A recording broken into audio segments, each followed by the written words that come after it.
Paste Armel Lafleur exprime gwo protestation contre manque à... Mais l'évangile pasteur Armel prêché dans la Bible. Nous là, monsieur, nous là. Mais l'évangile prêché dans la Bible. Quête, monsieur. Nous capables. Nous brancher, nous brancher. Ok. Depuis qu'on a fait mariage avant femme, c'est le principe. Paste Armel Lafleur exprime gwo protestation contre manque à affiché sur réseau social yo su mariage petite fille li a duty.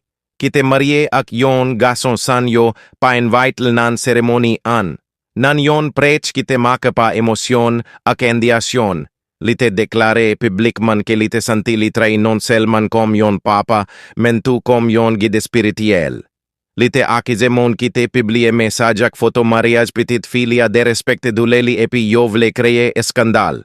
Paste Lafleur te rappelé que, malgré tout bagay, li rete papa le pili pa jam sispan ren men petite fille, men li pa ka accepte humiliation publique la li te eskli nan yon événement important kon sa, nan pa vol li yo, yon moun te santi tout de blesse personnel ak déception chef religieux a. Li te fini le el te mande fidèle yo pou yo pa entre nan débat qui pa nécessaire et pou yo prier pour la paix ak réconciliation genyen nan fan mil. Pabliye abonné li ke partage.